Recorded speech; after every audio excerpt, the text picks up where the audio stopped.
할렐루야. 크게 하나님께 영광의 박수를 돌리겠습니다. 신앙 고백합니다. 예수님은 그리스도 모든 문제 해결자입니다. 힘으로 되지 아니하고 나의 능력으로 되지 아니하고 시작 오직 나의 신으로 되느니라. 아멘. 건강한 교회가 있습니다. 좋은 교회는 많이 있지요. 그러나 건강한 교회가 어떤 교회이냐? 저는 오랫동안 복음운동 속에 있으면서 건강한 교회에 대해 가지고 정리가 되었습니다. 그게 뭔가? 복음이 강한 강단이 건강한 교회다. 저는 그렇게 믿게 되었습니다.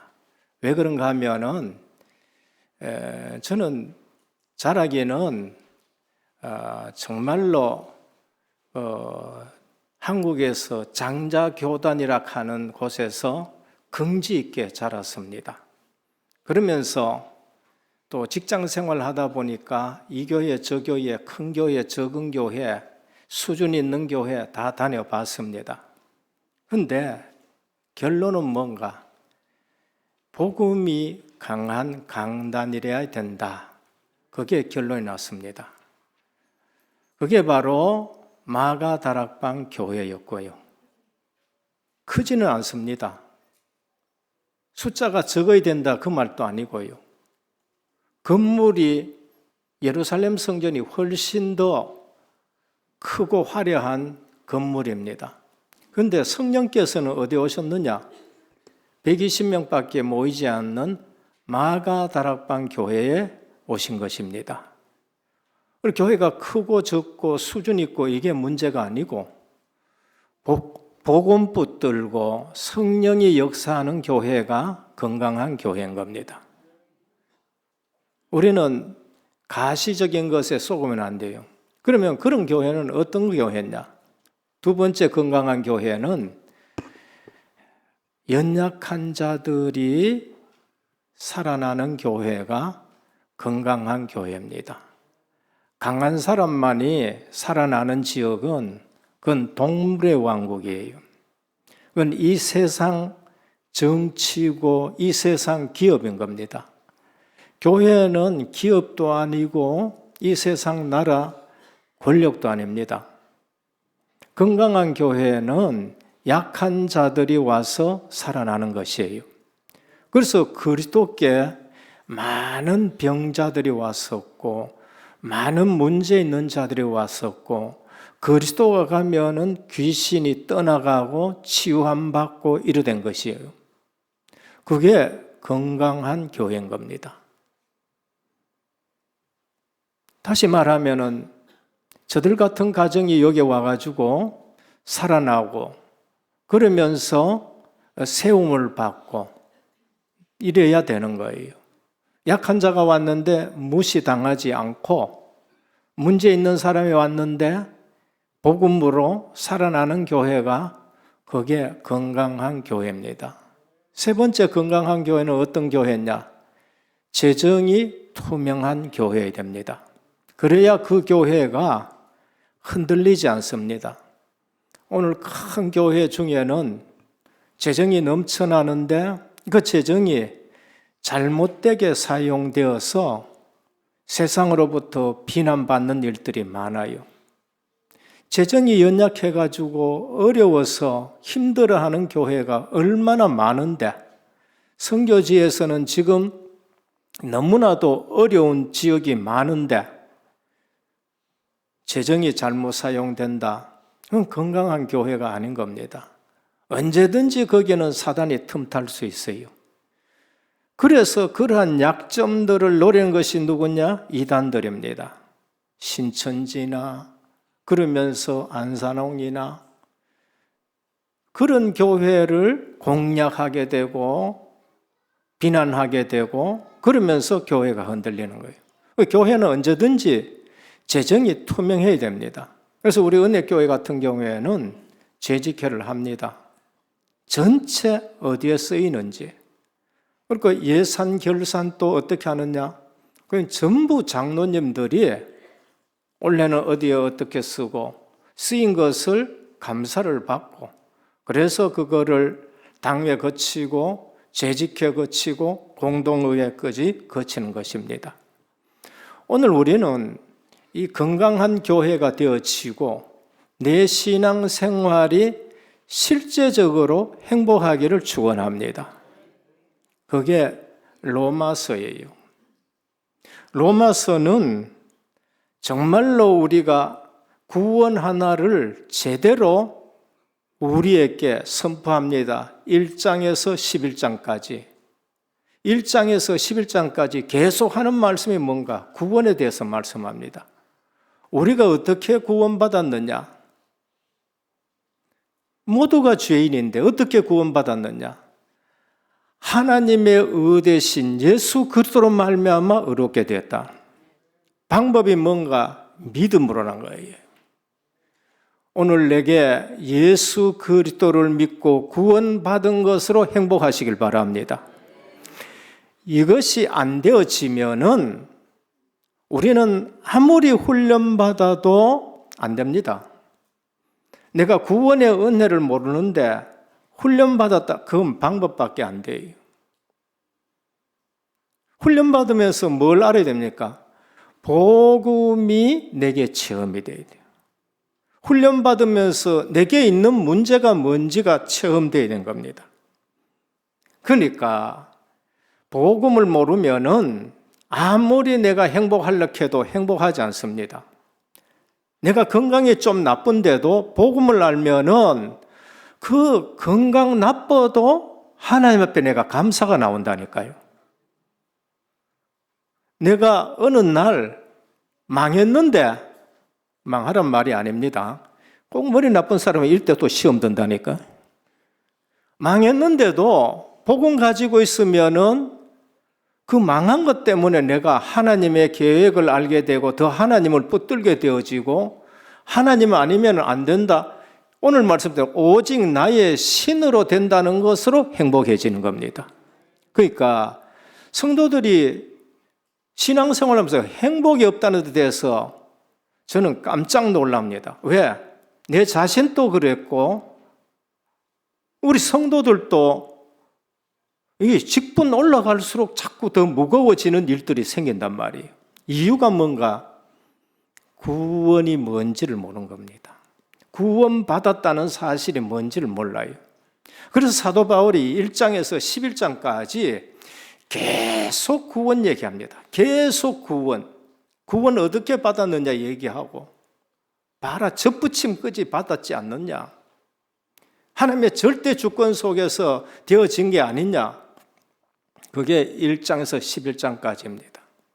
그러니까 열심히 하려도 그러지 말고 게으르게 하려도 그러지 말고 제일 중요한 것은 지난주 말씀대로 우리가 기준이 바꿔야 돼요.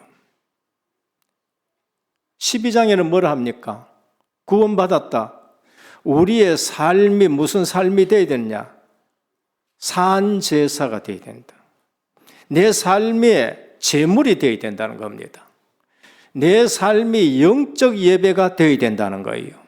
그게 아니면은 종교생활 되는 거예요. 그러면 우리의 수준은 뭔가? 13장입니다. 그리스도인의 수준은 하나님의 아들의 수준이어야 되는 거예요. 왜 신분 바꿔놨느냐?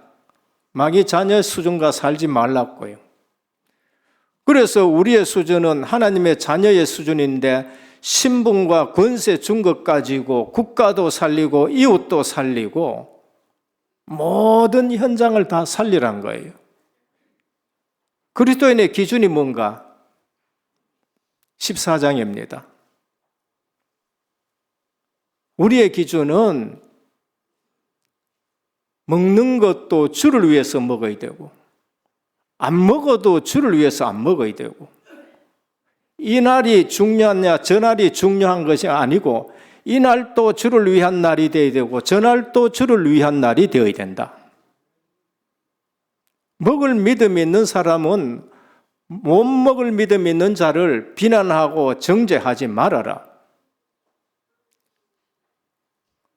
그러니까 술 먹으란 말이 아니고, 제가 설교를 하는데 이 또 잘못 알아가지고 당신은 죄송합니다. 당신은 근데 우리 집사람 탈로 나빴는데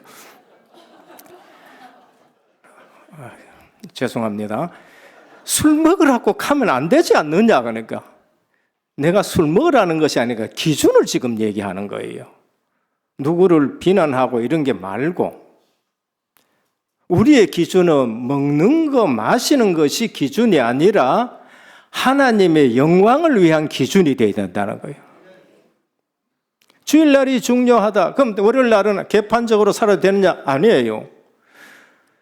주일날도 중요한데 월요일날도 중요하고, 주일날도 주를 위해서 은혜 받고, 월요일날도 나가서 주를 위해서 살아서 어느 날이든지 주를 위한 날이 되어라는 말이에요.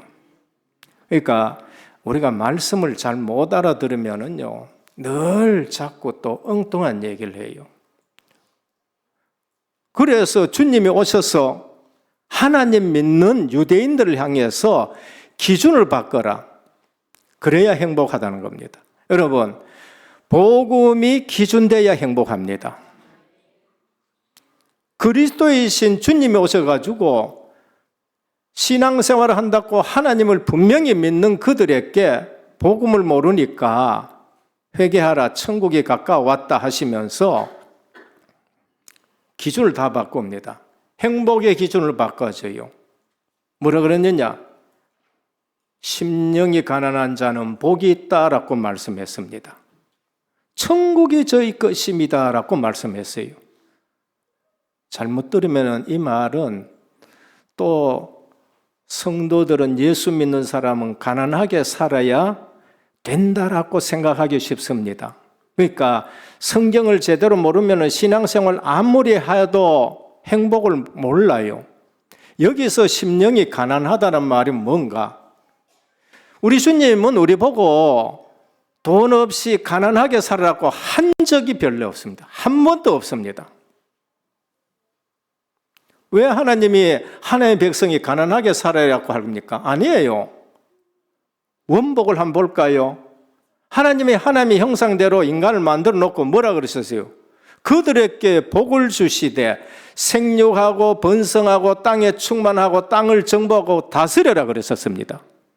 엄청난 복을 받은 것이 우리 가난하란 말을 한 번도 한 적 없습니다.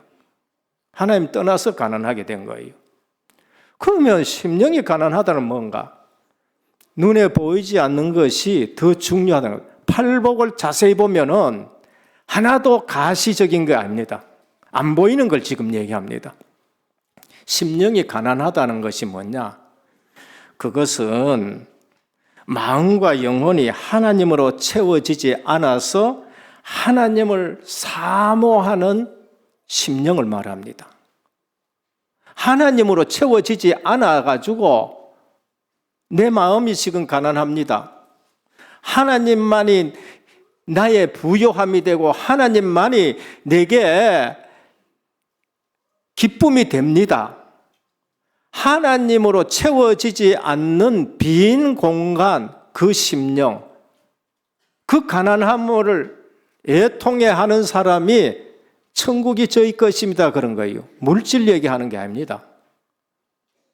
그리고 애통하는 자는 복이 있나니 저희가 위로를 받을 것이며, 잘못 오해하면 교회 오면 만날 눈물 흘려야 되고 찔찔 울고 그런 신앙생활을 하라는 것이 아닙니다.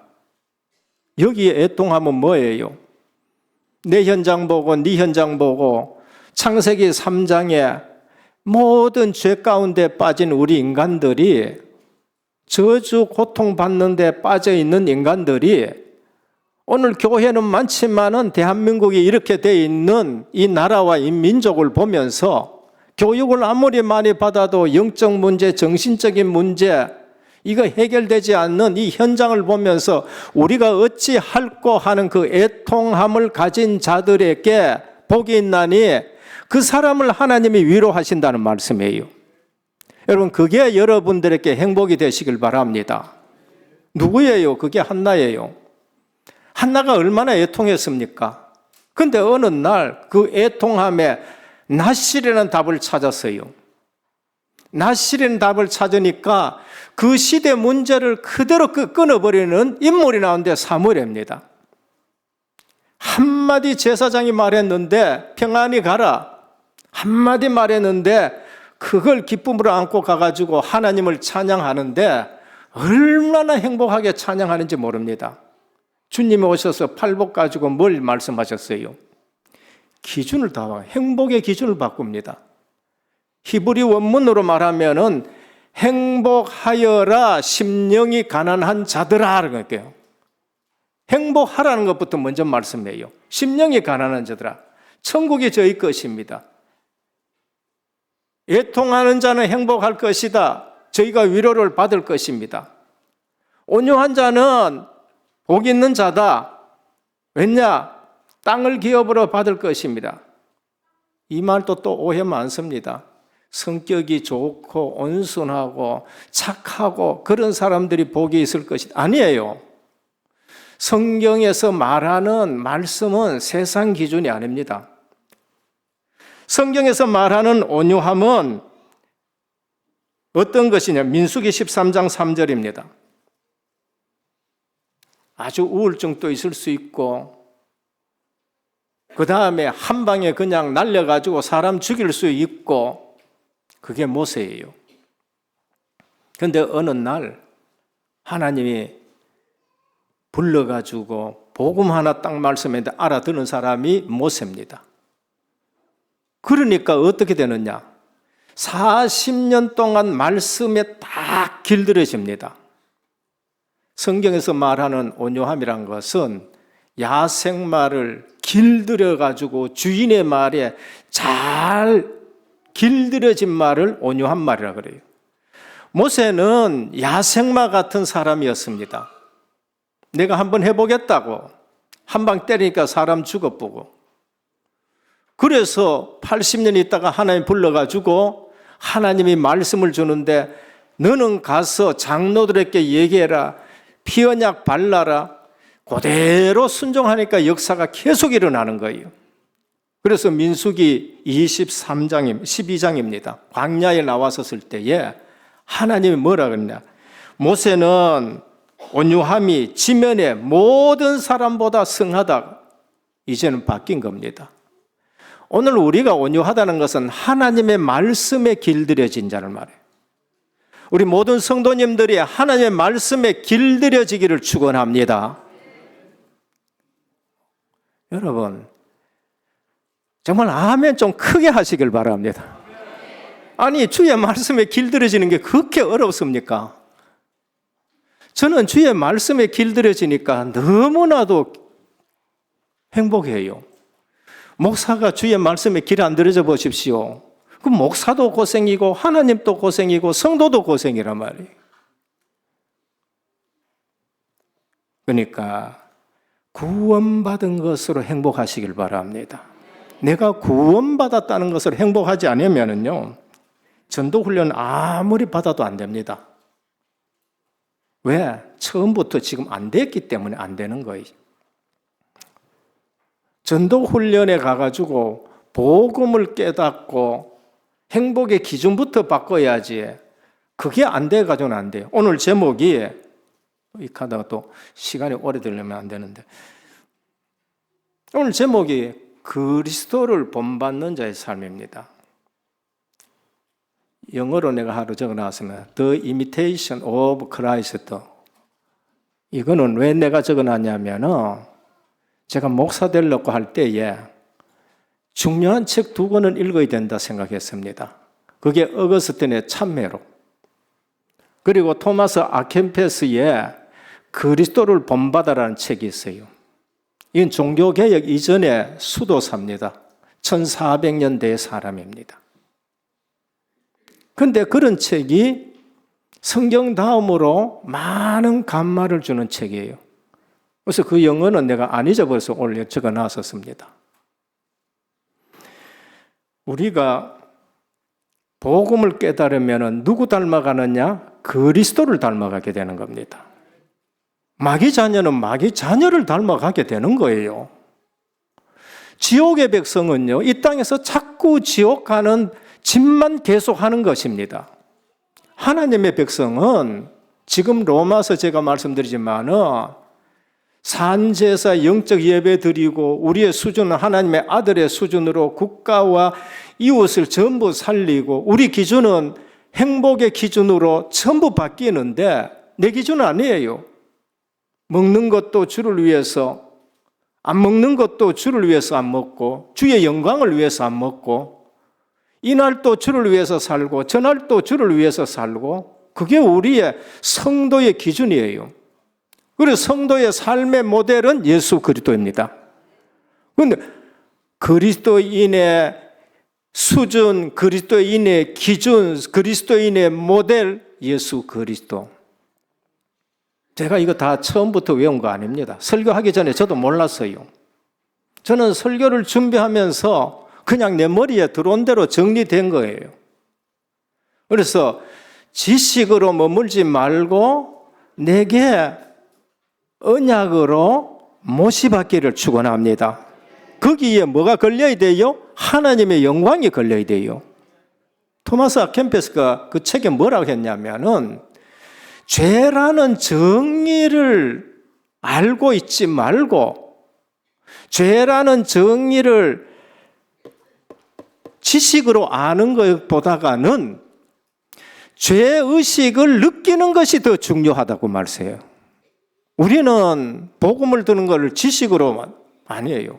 내가 하나님의 자녀가 됐다는 감격이 있어야 돼요.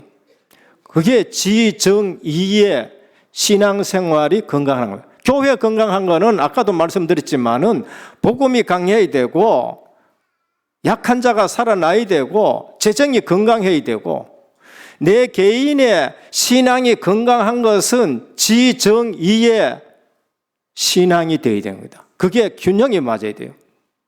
성경에서 말하는 복음이 우리의 지식으로 받아들여져야 돼요. 이성으로 깨달아져야 되는 거고 그것에 내가 감격해야 되는 거 지정입니다.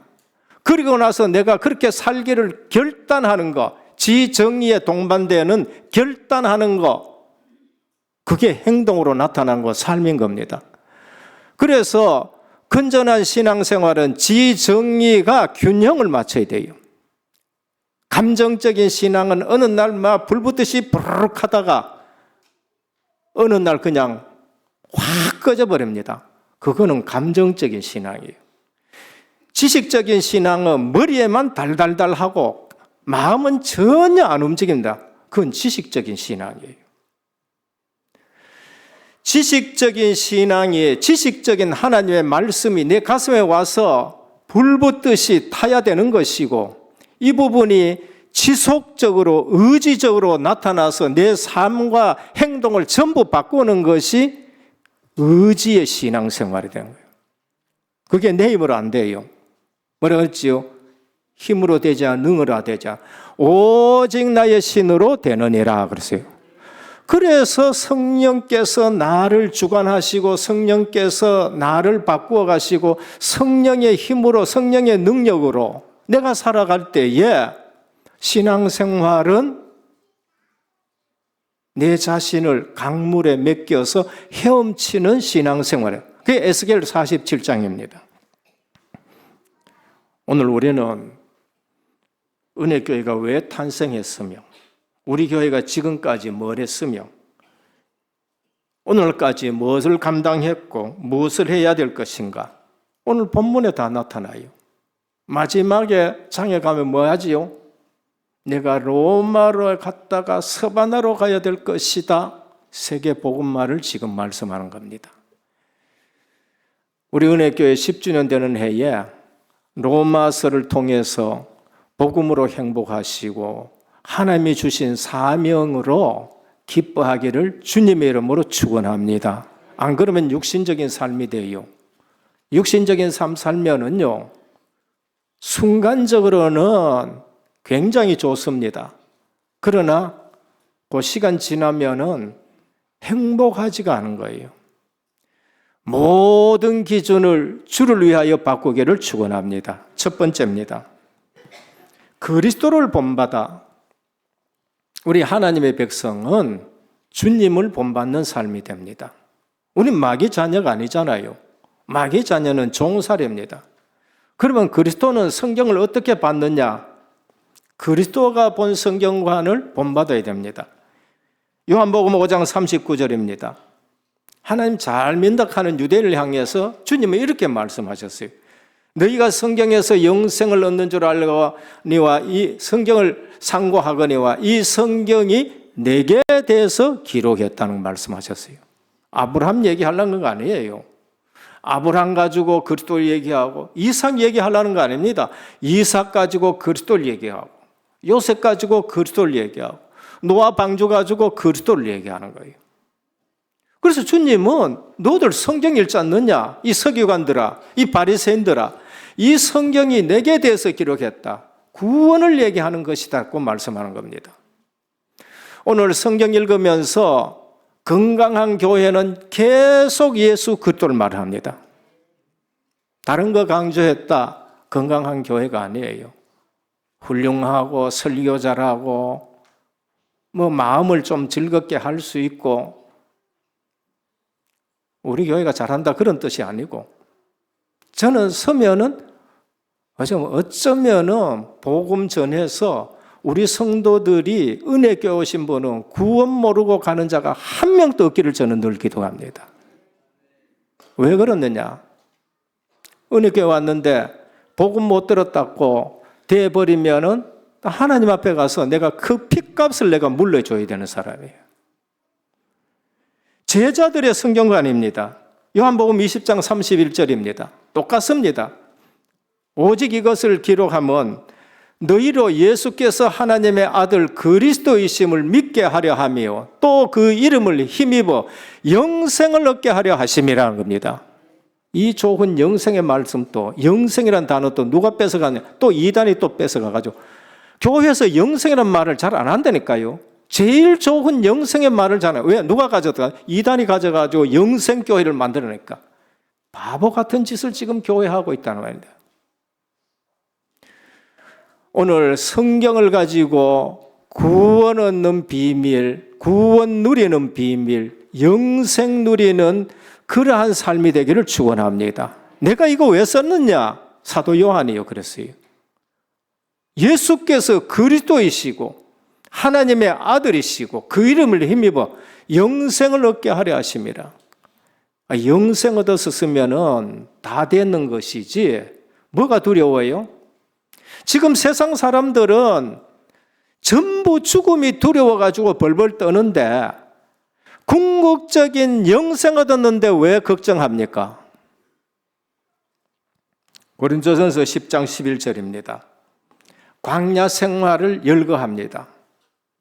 바울이 광야 생활한 걸 쫙 열거하면서 뭐라 그러냐 하면은 저희에게 당한 이런 일이 거울이 되고 또한 말세를 만난 우리에게 경계로 기록하였느니라고 말씀합니다.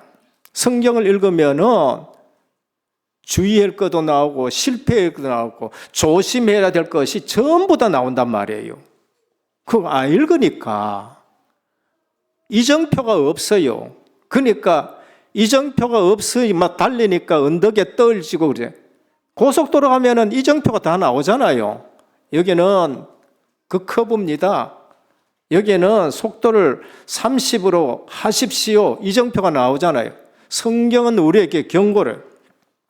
오늘 로마서 15장 1절에서 6절까지는 특히 4절에 보면 이런 말씀을 합니다. 무엇이든지 전에 기록한 바는 우리의 교훈을 위하여 기록된 것이니 우리로 하여금 인내로 또는 성경의 안위로 소망을 가지게 하려 함이라 그래요. 성경을 우리에게 왜 주셔서 교훈으로 주신 것입니다. 그래서 하나님의 말씀을 교훈으로 받으시기를 축원합니다. 아, 이 교훈이구나. 여기에 우리가 인내하고 소망을 가지는데 안 기쁠 수가 있어요. 소망이 있으니까 기쁜 겁니다. 소망이 있으니까. 그래서 시편 69편 9절에 있는 말씀을 동원합니다. 누구의 고백이냐? 다윗의 고백입니다. 다윗이 이런 말씀을 주의 집을 위하는 열심히 나를 삼키고 주를 회방하는 회방이 내게 미쳤나이다. 그렇게 다윗이 고백. 다윗은 주의 집을 위해서 열심히 했습니다. 성전을 짓기 위해서 열심히 지금 다 준비해 놓은 사람이에요. 그런 다윗을 알고 사단은 일찍이 다윗을 공격하기 시작합니다. 그게 영적 사실이니까요. 내한테 나 왜 오직 얘기하는데 내한테 왜 이런 문제가 오느냐? 그 사람이 하나님 앞에 귀하게 쓰임 받을 줄 알고 영적 세계에서 일어나는 일이에요. 모세가 태어나니까 어떤 일이 일어나냐? 그때부터 전부 사내에 다 죽는 일들이 일어나지요. 모세가 장성하면 큰일 나기 때문에 그래요. 왜 내 이런 일이냐? 그분이 그 집을 살리기 때문에, 그 가문을 살리려고 하기 때문에 영적인 일이 나는 거예요. 성전을 세워놓으면 난리 나는 거예요. 그런데 무슨 말이 나옵니까? 주를 회방하는 회방이 내게 미쳤나이다. 주를 회방하는 건 누가 해요? 사단 마귀가 하는 거예요. 그리스도가 오셨을 때에도 얼마나 회방했습니까? 베들레헴에 2살 난 아이 다 죽여라. 그런데 그들이 승리합니까? 그들이 망하는 거예요. 우리가 알아야 됩니다. 옛날에나 지금이나 앞으로 변함없는 원리가 하나가 있는데 그것이 뭔가 하면은 말씀은 그대로 적용이 됩니다. 다윗 때도 적용됐는가 하면은 예수 그리스도가 오셨을 때에도 적용됐습니다. 요한복음 2장 17절에 제자들이 이 말씀을 깨달았어요. 주의 성전을 청소하고 나니까 뭐라 그랬냐? 주의 전을 사모하는 열심이 나를 삼키리라 한 말씀이 이루어졌다는 거예요. 다윗이 했는 말씀 그대로입니다. 그리스도는 성전을 위해서 열심히 했는데 그 성전 열심이 나를 삼킨다? 유대인들이 예수님 막 죽이려고 하는 거예요. 그러면은 우리가 알아야 될 것은 예수 믿는 사람을 핍박한다, 나를 핍박하는 것이 아니고 주를 회방하는 회방이 내게 미쳤다는 거예요. 내가 핍박받는 것이 아니고 주님이 지금 핍박받는 겁니다. 걱정하지 말아요.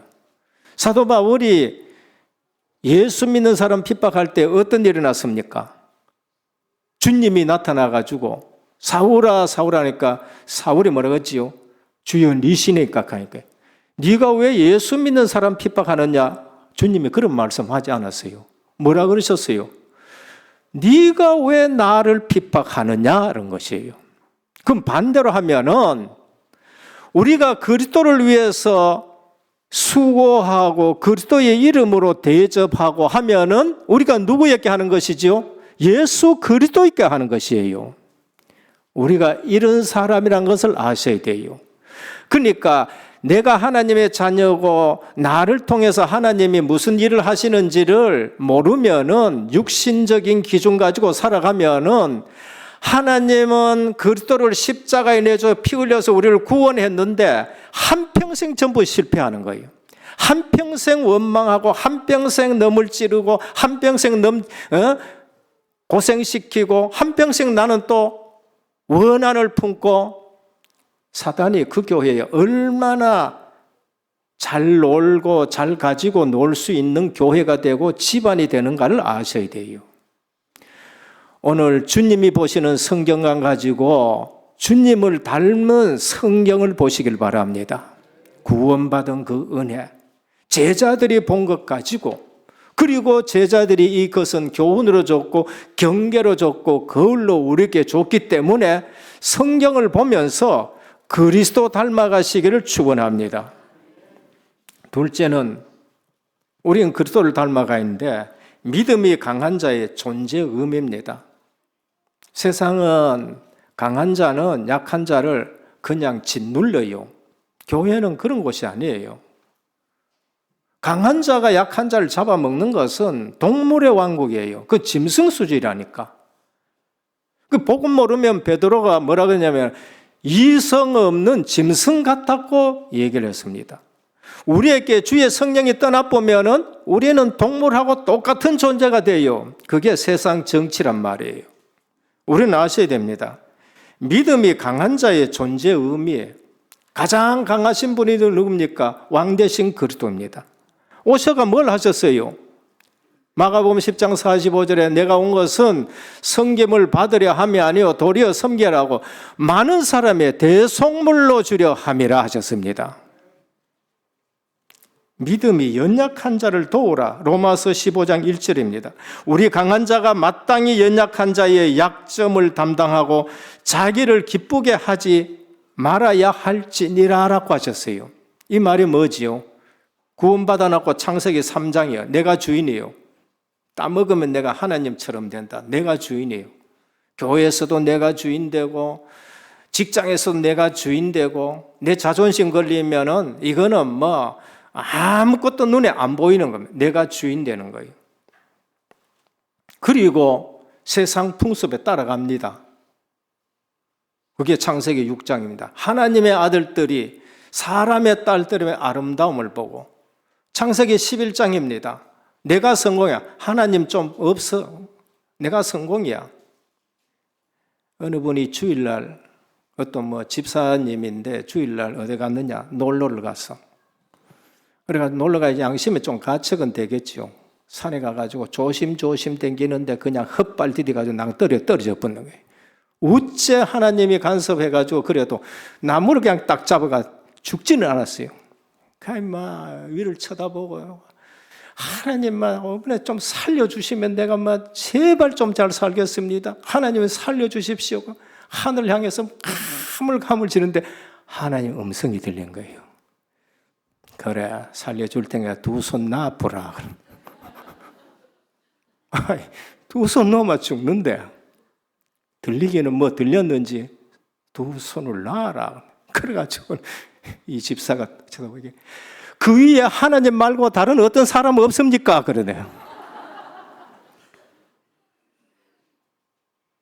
여러분, 자기를 위해서 살면 안 돼요. 우리 신앙생활이 늘 자기 육신을 위해서 그러다가 문제 생기면 하나님 켰는데 아무도 소리가 없어. 왜? 워낙 하나님과의 관계가 안 돼 있으니까 하나님 소리도 안 들려. 웃자다가 하나님이 제대로 말씀하는데도 그게 안 들리고 옆에 사람이 누가 안 도와주냐. 하나님 말고 누가 없습니까? 이렇게 신앙생활을. 2절에 보니까 우리 각 사람이 이웃을 기쁘게 하되 선을 이루고 덕을 세우도록 할지니라. 자기는 믿음이 있는 것 같은데 담임 목사가 보면 아니에요. 혹시 또 여러분들도 담임 목사 보면 아닌데 우리 목사님 아닌데 할 수도 있겠지요. 그래도 제가 여러분 보면 아닌 게 너무 많아. 덕을 세우도록 하라. 우리 잘못하면 불신자보다도 못해요. 불신자 한 얘기 한번 해볼까요? 난초의 향기는 백리를 간다. 무로 쓴 글의 향기는 천리를 간다. 덕의 향기는 만리를 간다. 그렇게 얘기합니다. 난향백리, 묵향천리, 덕향만리. 그런데 우리는 어떤지 압니까? 예수 향기는 영원하다는 것입니다. 예수 향기는 바람 불면은 더 진하게 퍼지게 되는 거예요. 영원한 것이 예수 그리스도의 향기입니다. 그리스도인을 만났을 때 이분에게서 예수 향기가 나야 돼요. 묵향 말고, 덕향 말고 예수 향기가 나야 돼요. 약한 자를 도와라. 어떻게 전도자를 도와라는 거냐? 복음만이 악한 자도 도와라. 그 사람이 복음 받아야 바뀔 거 아니에요.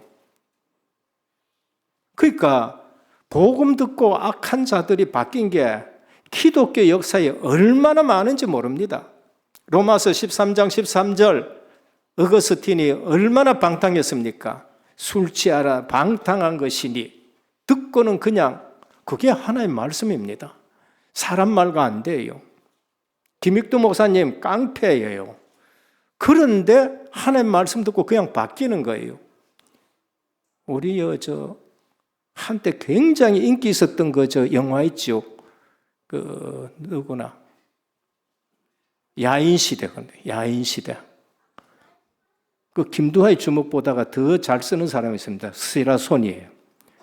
그분이 복음 듣고 영락교회의 집사님이 됐다는 거예요. 악한 자도 도와야 됩니다. 뭐로? 복음 전해야 돼요. 우리는 교회 안에서 주도권 싸운다. 그거 진짜 주의하셔야 될 일입니다. 전도자를 도와라. 아브라함이 부지 중에 천사를 대접했다. 기생 라합, 전도자를 도왔는데 가문이 살아나는 역사가 있습니다. 더 하려고 그러면 새벽기도 께 들으시고요. 셋째입니다. 그리스도를 본받는 사명입니다. 세계복음화입니다. 오늘 사도 바울 5절에 그리스도를 본받아라. 그러면서 오늘 본문에 쭉 보면은 열방 얘기가 계속 나옵니다. 열방입니다. 모든 민족입니다.